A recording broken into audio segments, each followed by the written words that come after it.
Jack lived alone on a small farm at the edge of the forest. He was a quiet man who loved peace, nature, and his apple trees. Every evening, he sat on his wooden porch with a hot mug of tea, watching the sun go down behind the hills. His garden was full of red apples, big, sweet, and shiny. He took care of them like they were gold. But one night, something felt different. It was a quiet night. The wind was soft, and the sky was full of stars. Jack was just about to go inside when he heard Eatresol. Snap, he froze. The sound came. From the garden, Jack narrowed his eyes. It wasn't the sound of a rabbit or a deer. It was too slow, too careful. Someone or something was in his apple trees. He put down his mug and stepped off the porch, moving quietly like a hunter. He didn't grab a weapon. He wasn't scared, just curious. As he crept through the rows of trees, he heard the sound again. Rustle, crunch. Then, silence. Jack turned the corner of a tree and saw her at first. He didn't believe his eyes. It was a girl, but not a normal one. She was small, even smaller than a human child. Her skin was pale blue and smooth, almost glowing in the moonlight. She had large, bright eyes like silver marbles and tiny pointed ears. She wore no clothes, just a torn silver cloth around her shoulders. Her fingers were long and thin, and she held 2 apples in them, like treasures. She didn't see Jack. She looked around nervously, then took a small bite of the apple. Her face lit up like it was the best thing she had ever tasted. Jack didn't move. His heart beat faster, not from fear, but from wonder. Who was she? Where did she come from? Why was she so hungry? Then her eyes met his. The girl froze. Her silver eyes widened. She dropped the apples and took a step back. Her small hands trembled. Her mouth opened like she wanted to scream, but no sound came. Out. Jack slowly raised his hands, palms up.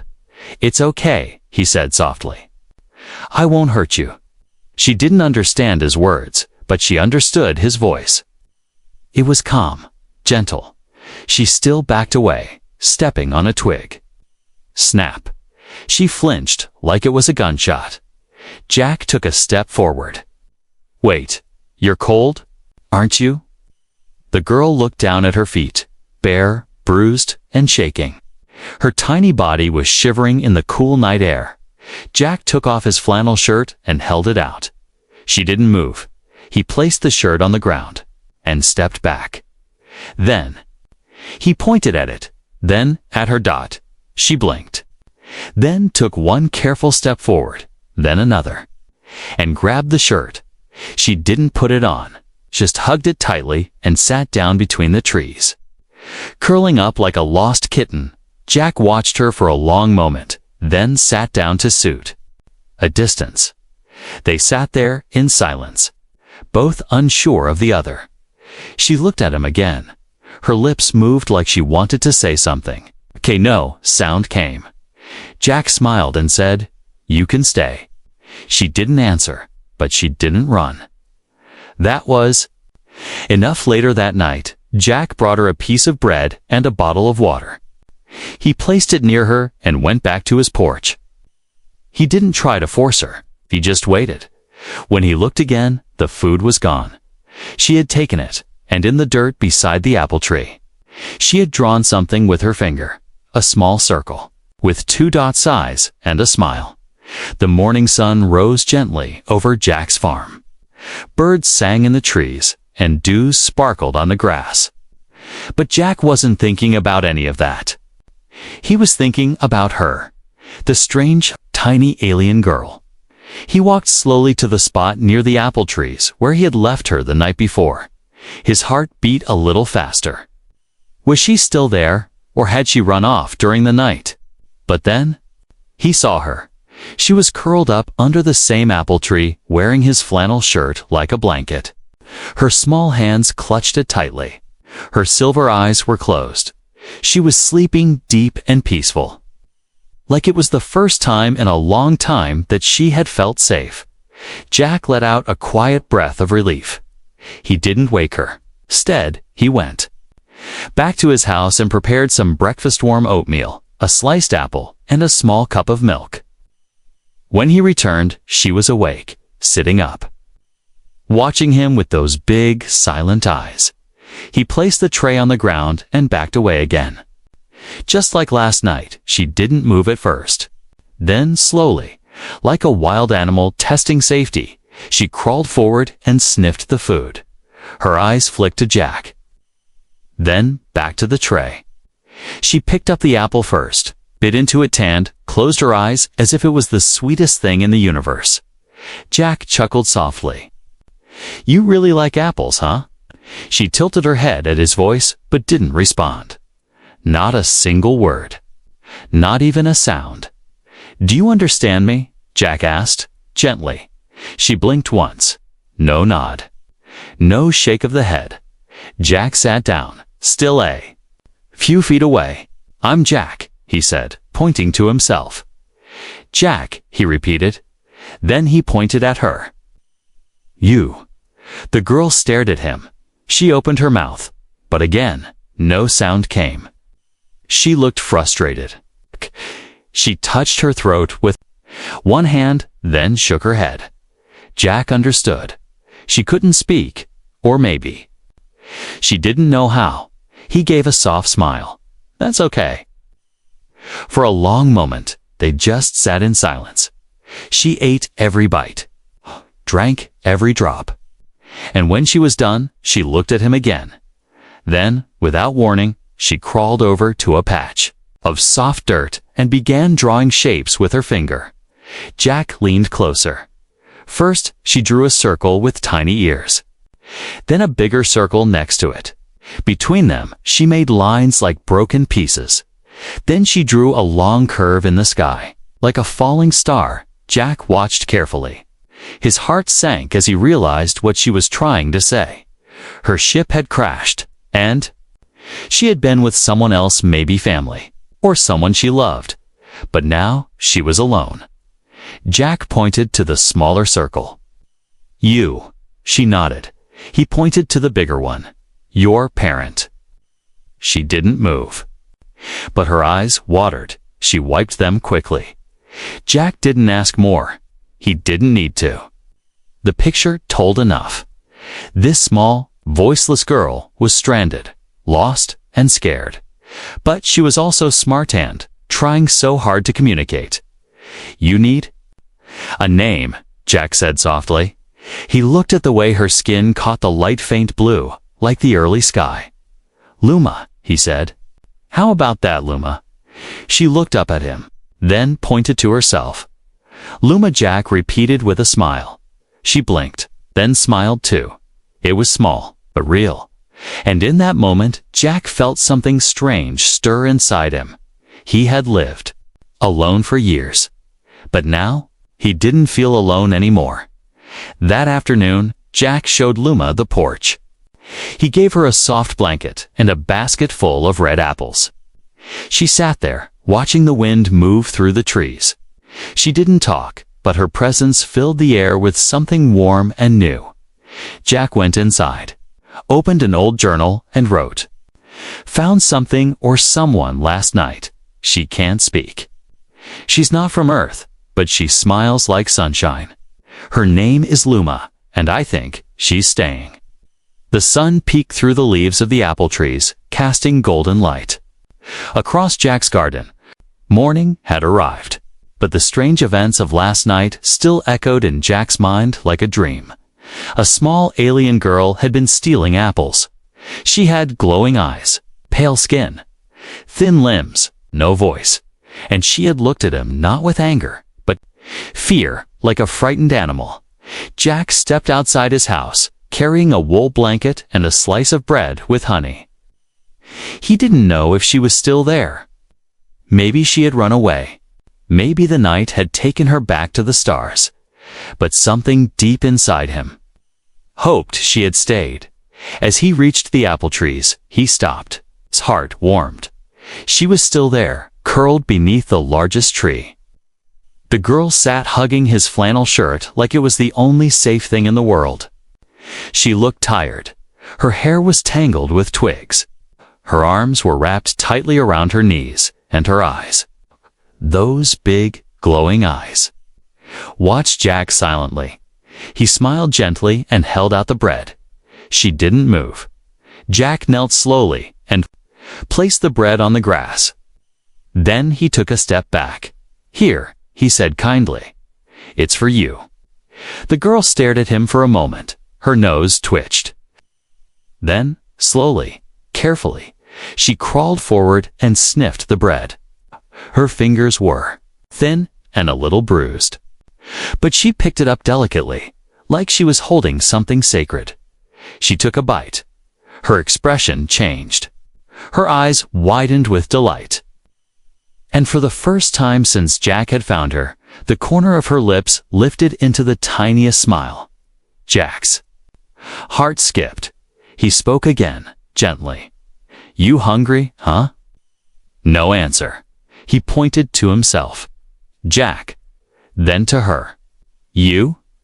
The girl tilted her head. Her lips moved slightly, but no sound came. She touched her own throat, then looked down. Shaking her head, Jack understood. She couldn't speak, or maybe something had happened that took her voice. Either way, she had no words. "That's okay," Jack whispered. "You don't have to talk." After she finished eating, Jack brought out a small notebook and pencil. He sat down in front of her and drew a simple apple. She watched with curiosity. Then he handed her the pencil. She hesitated, then took it. She drew something next to the apple, a small figure with big eyes, standing under a circle with lines coming down. Rain, a ship. Jack leaned closer. The drawing wasn't perfect, but it told a story. A girl lost, maybe fallen from the sky. He pointed to the figure. "Is that you?" She nodded once. Jack pointed to the circle. "Is that your ship?" She lowered her head and didn't answer. He didn't push. He simply said, "You're safe now." He walked back inside the house and returned with a clean shirt, a tiny blanket, and a child's jacket he had found in a box of old clothes. He left them near her and turned to give her privacy. When he looked back, she had put the shirt on. It hung loose on her small body, but she hugged herself with it like it was the softest thing she had ever worn. She sat under the apple tree, hugging her knees, staring up at the sky. Something about her loneliness touched Jack deeply.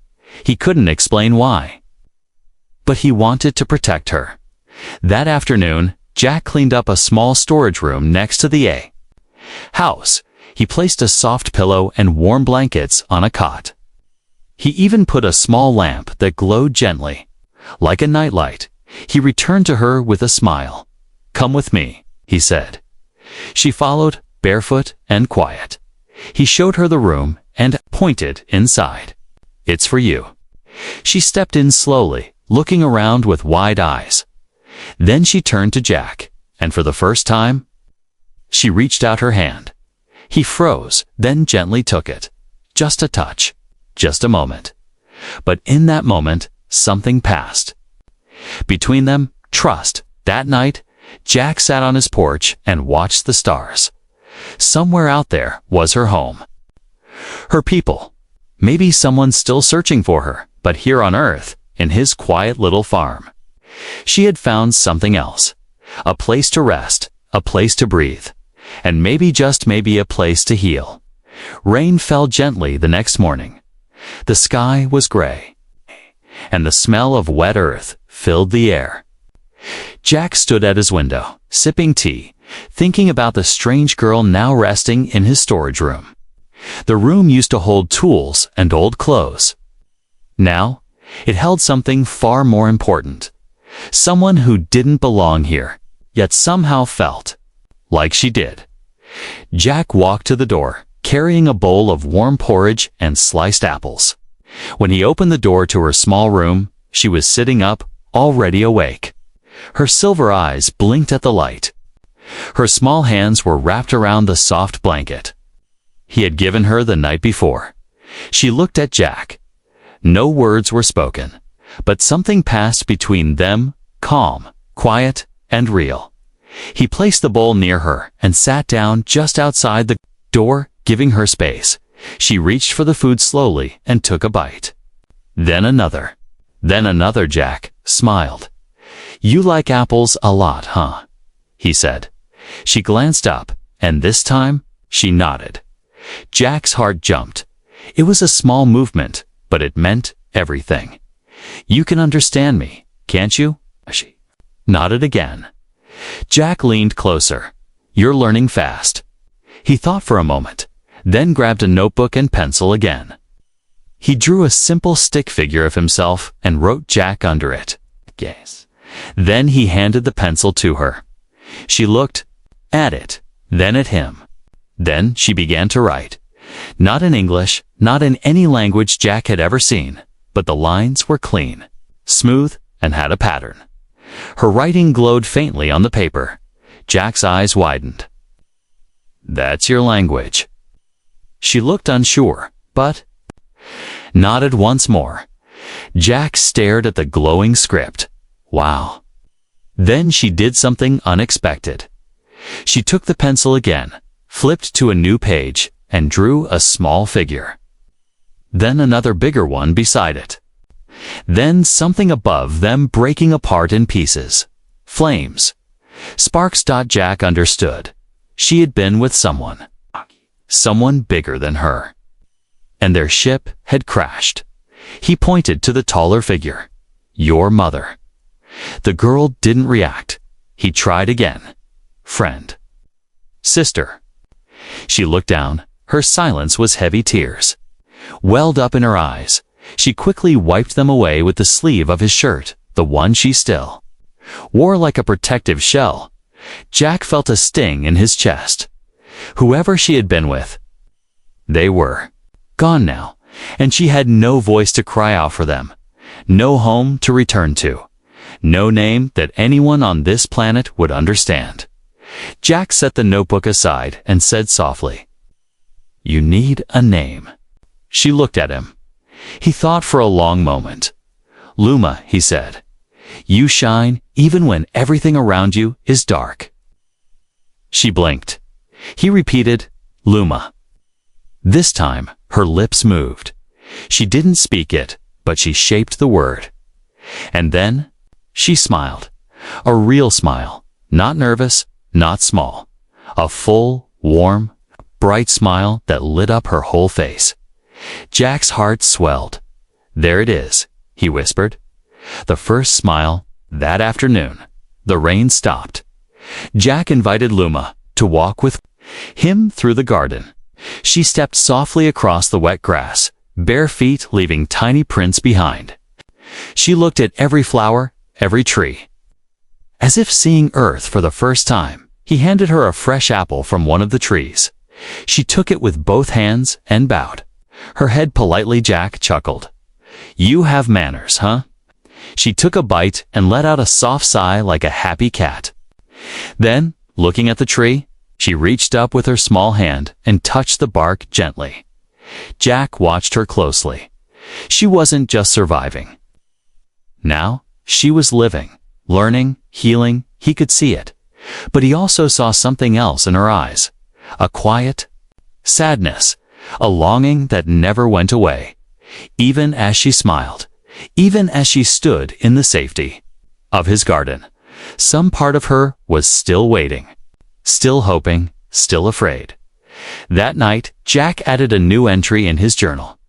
She has no voice, no home, no name. But now she has a room, food, and a name, Luma. Today, she smiled. And that smile might be the most beautiful thing I've seen in years. He looked out the window at the stars. Luma sat beside the window in her small room, holding the apple he had given her like a treasure. She looked up at the same sky. Jack wondered, was someone out there looking for her? Or worse, was someone hunting her? The days passed quietly. Jack and Luma fell into a gentle rhythm. Every morning, Jack made breakfast and left a small apple by her door. Luma always woke before him, already dressed in the shirt and jacket he had given her. Waiting with calm eyes and quiet energy, she still didn't speak. But she didn't need to. Her expressions, her drawings, and the way she followed Jack through the garden said more than words ever could. She was learning quickly. She now knew the names of fruit, plants, and animals. She loved the bees. Every time one flew by, she watched it with wonder, like it was a creature made of gold. One afternoon, Jack gave her an old pair of rubber boots. They were far too big, but she stomped around the muddy garden like it was the most fun she had ever had. Jack laughed. For the first time since his wife passed away long ago. He didn't feel lonely, but that peace didn't last. That evening, just as the sun dipped below the trees, Jack noticed something strange. The wind had stopped. The animals had gone quiet, and the air felt still too. Jack stepped out onto the porch, mug in hand. Luma sat beside him, her small feet swinging over the edge. Suddenly, low hum filled the sky. Jack froze. Luma's body went stiff. Above them, just beyond the hills, a light appeared, soft, glowing blue, moving slowly through the clouds like a star that had fallen sideways. Jack squinted. A drone. But this wasn't a normal drone. It was silent now. Too smooth, too controlled. It floated, not flew. The blue light pulsed, and then another appeared. Then a third. Luma stood quickly, backing away from the porch. Her hands trembled. Her eyes locked onto the lights with fear. She started breathing fast. Her shoulders shook. Jack turned to her. Luma, she didn't respond. She backed toward the apple trees, her small body tense like a deer about to run. The lights stopped moving. They hovered. Then, slowly, they blinked out, one by one. Darkness returned. The wind moved again. The frogs started chirping in the distance. Everything went back to normal, but Luma didn't. She fell to her knees in the grass. Jack rushed to her side. "It's okay," he said. "They're gone, whatever they were." But she wasn't listening. Her hands were clenched. Her eyes were wet. She grabbed a stick and began drawing frantically in the dirt. Jack watched. She drew a circle the ship. A small figure, herself. A line through the sky, her fall. Then new shapes, the lights with angry spikes around them. One had a large eye. Another had long arms. Jack felt cold. "They're looking for you," he whispered. She nodded, and, "They're not your people, are they?" Luma shook her head. Jack crouched and held her shoulders. "Are they the ones who attacked you?" Her body trembled, and then very slowly she nodded. Jack didn't sleep that night. He stayed up, watching the sky. The lights didn't return, but he knew they would.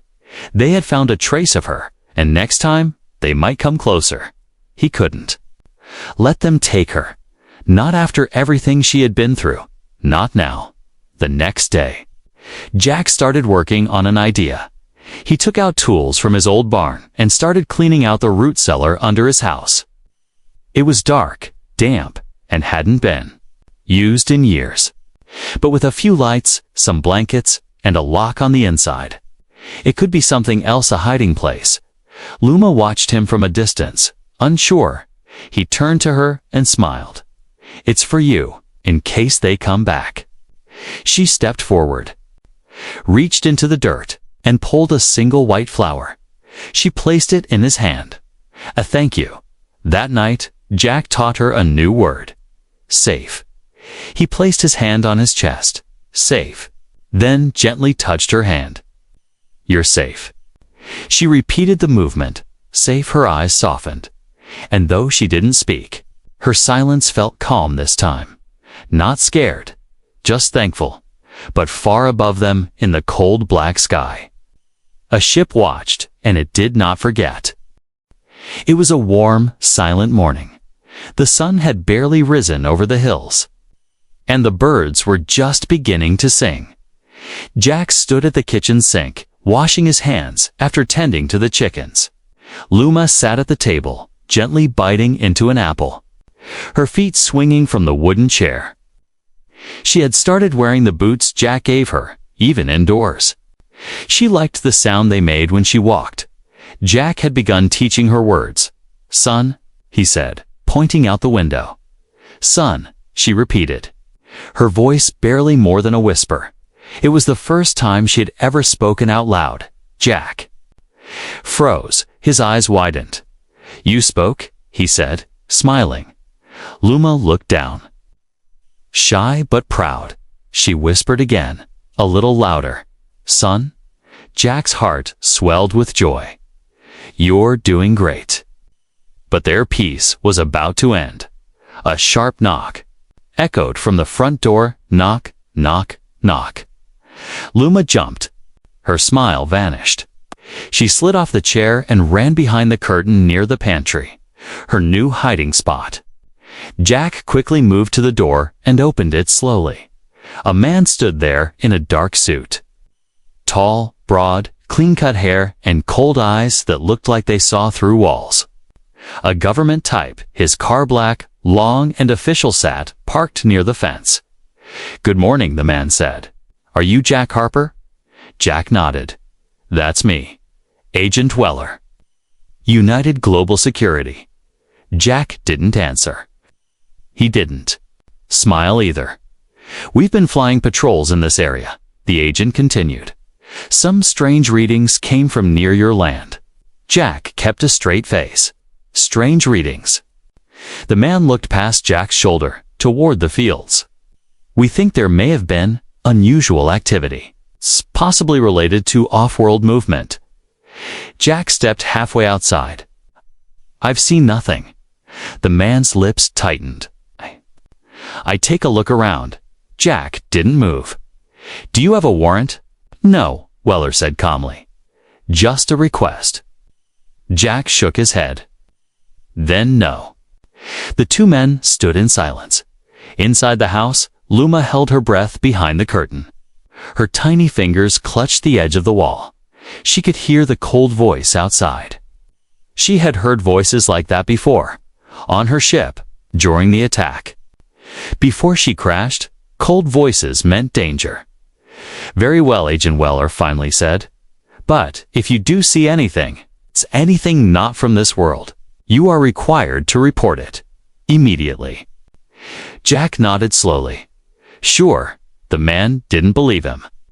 Jack could see it in his eyes. But Weller turned and walked back to his car. He didn't start the engine right away. He just sat there for a long moment, watching the house. Then he drove off. When the sound of the car faded, Jack closed the door and locked it. "You can come out now," he called softly. Luma stepped out, pale and quiet. Her hands were shaking. Jack knelt in front of her. "It's okay. He's gone." She pointed at the door with fear in her eyes. "Bad." Jack nodded.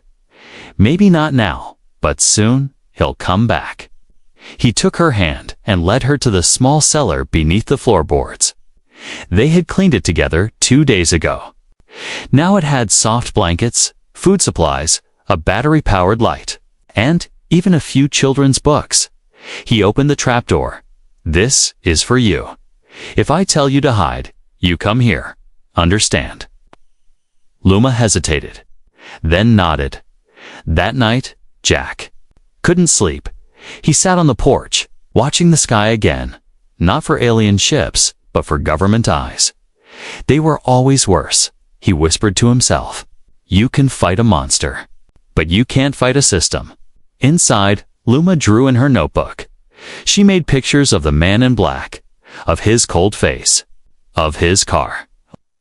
Then she drew Jack standing in front of her, blocking the door. She added one word under the picture, safe. Next morning, the news was everywhere. Unidentified object, detected near Rural Zone 14. UGS agents investigating alien signals.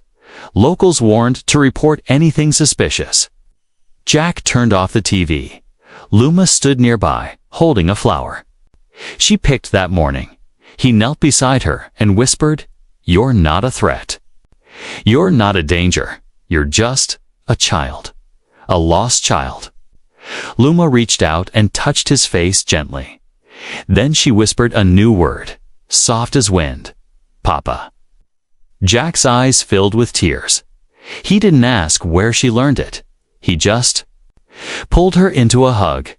The sky was cloudy that evening. No stars, no moonlight. Just a deep gray blanket above the earth. Jack stood near the fence, watching the horizon, shotgun rested by the porch. He didn't want to use it, but with government, agents and strange ships flying overhead, he didn't feel like a farmer anymore. He felt like a guard. Inside the house, Luma sat by the fireplace. Her small hands moved gently across the pages of an old book Jack had given her. It was a children's book, with big pictures and simple words. She pointed to a picture of a family parent's children. A house hand stared at it for a long time. Jack came inside and sat across from her. "You like that one?" She nodded slowly. Then she looked up at him with serious eyes. The glow in them seemed brighter tonight. She placed the book aside and stood up. Then, without saying a word, she pulled off the oversized flannel shirt Jack had given her. Jack's heart skipped. Luma. She turned around and lifted her hair. That's when Jack saw it. Glowing symbols. Soft blue ran down the back of her neck and across her spine. They shimmered like stars underwater. Not just shapes writing, alien writing. Her skin was smooth, unbroken, yet the symbols looked as if they were part of her. Not drawn, not painted. But born into her, she turned to face him and slowly raised her sleeves. More symbols lined her arms, almost like veins of light. And on her chest, just over her heart, was a mark shaped like a crown, encircled by tiny orbit-like rings. Jack stared in silence. "What is that?" he whispered. Luma didn't speak. She knelt, pulled her notebook close, began to draw. She drew herself, then the crown symbol, then a group of other figures around her, all bowing. Then, flames, explosions. One of the larger figures was crossed out. Another was drawn, falling. A ship, broken, crashing. She then circled her own figure again and pointed at the crown. Jack swallowed hard. "Your royalty." She nodded.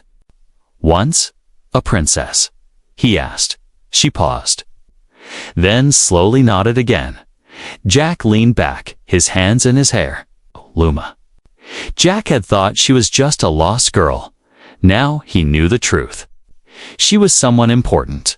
No wonder they were searching. She wasn't just valuable, she was a target. And if the people who brought down her ship were still hunting her, she was in far more danger than he'd ever guessed. Luma reached for his hand. He looked into her glowing eyes. She wasn't crying. She wasn't scared. Not anymore. Just tired. Jack squeezed her fingers gently. "You're safe with me, no matter what." But deep inside, Jack knew things were about to change tack. That night, Jack stayed awake long after Luma had fallen asleep in her little room. Her light was off, but he knew she was curled up under the blankets, holding the stuffed toy he had found in a box for her. He sat by the window thinking, what would the world do if they found out? Would they parade her like a trophy? Lock her in a lab? Use her for politics? Or worse? She wasn't just from another planet. She was probably the last heir to a throne in the stars. And she was here, hiding in his farmhouse, stealing apples. Just days ago, he whispered to himself, what if she was meant to rule 1,000 worlds? And now she's stuck with me. But then he remembered her soft voice from earlier. The word she had whispered, Papa. And suddenly, it didn't matter if she was royalty to him. She was family. Early the next morning, while Jack was fixing the barn door, Luma came running. She didn't speak, but she pulled him by the hand, eyes wide, heart pounding. He followed her quickly to the hill near the edge of the property. She pointed up, there hovering. Just above the treetops was a ship, sleek, silent, watching not one of theirs. Jack pulled out his binoculars. The ship was dark gray, sharp-edged almost like a flying blade, and on its surface, a symbol glowed a broken crown. Jack's blood ran cold. Whoever destroyed her world, they're back. The enemy ship hovered above the trees for only 5 minutes. But to Jack, it felt like a lifetime. He and Luma lay hidden behind tall grass on the hill, barely breathing. Jack kept one arm protectively around her small frame. Her body trembled, but her glowing eyes remained locked on the sky. The ship didn't make a sound. No wind, no hum. Just a cold presence watching. Then, just as suddenly as it came, it vanished, slipping into the clouds like a ghost. Gone, but not forgotten. Jack turned to Luma. We don't have much time. They spent the day preparing. Jack closed the farm's gate, boarded the windows, and hid his truck under a tarp. He cleaned the root cellar again, making sure the supplies were fresh, the battery lights still working. Luma helped quietly, handing him tools and folding blankets. She didn't cry, she didn't ask questions, but Jack could feel the weight in her silence. That night, after dinner, Jack brought her to the garden. They sat under the largest apple tree, the same one where he had first seen her. Stealing fruit in the dark, Luma reached up and picked an apple, still red and perfect. She looked at Jack, then held it out to him. He smiled, took it, and took a bite. Still, the best ones grow here. She leaned against his shoulder. A full moon lit the garden. Fireflies danced in the air. The wind moved gently between the trees. Then Luma did something Jack never expected. She stood, stepped back, and raised her arms. The markings on her body began to glow brighter than ever before. Her crown-shaped sigil pulsed with light. The ground under her feet shimmered faintly, as if the earth itself recognized her. Jack stood too, startled. Luma, what are you doing? She turned to him, and for the first time, she spoke clearly. Her voice was soft, but strong. Calling. Jack blinked. Calling who? She closed her eyes and whispered, the ones who still believe. The sky above them rippled just once, then silence. The glow faded from her skin. Luma collapsed to her knees. Breathing hard, Jack ran to her. Luma, are you okay? She nodded slowly, gripping his arm. Her voice shook. They will come. The good ones. Jack didn't fully understand. But he knew she wasn't just hiding anymore. She was sending a message to those still loyal to her. Out there in the stars. She wasn't just a scared girl now. She was calling her people home. 3 days passed. The enemy ship didn't return. Neither did Agent Weller, but the skies felt heavier. Every night, Jack and Luma kept watch from the porch. Then, on the 4th night, a light appeared. But this one wasn't cold or threatening. It was warm, gold, gentle. A smaller ship, smooth and round, floated silently down into the field behind Jack's house. Jack grabbed his rifle butt. Luma touched his hand. No, she whispered. Friends, the ship opened. 2 tall figures stepped out. They had smooth, glowing skin like Luma's. Their eyes sparkled with the same silver light. One wore a long cloak with the same crown symbol, glowing proudly across the chest. They knelt the moment they saw Luma. Jack's heart thumped. The taller one spoke in soft, musical tones, and Luma answered fluently in her native language. Her voice sounded different, colder, wiser, as if the weight of her royal blood had returned. Jack stood back. He felt like a stranger now. But then Luma turned to him. She ran forward and hugged him tightly, burying her face in his chest. Then she looked up at him and whispered, "Come." Jack blinked. "Come with you." She nodded. The tall alien bowed to Jack and spoke in broken English. "You saved our future. Our light. You are family now." Jack's throat tightened. He looked back at his house's porch, his fields, the apple trees he'd planted with his own hands. Then he looked at Luma, the tiny alien girl who once stole from his garden. Now, she was offering him the stars. Later that night, the ship rose slowly into the sky. From the porch below, the garden shimmered with soft golden light in the spot where Luma had first knelt. A small tree had begun to grow, one that Jack never planted. Its fruit glowed gently in the moonlight. Final journal entry. She was small. She was afraid. She had no name, no voice, and no home. But in my garden, she smiled. She laughed, she grew. And she gave me a reason to believe again.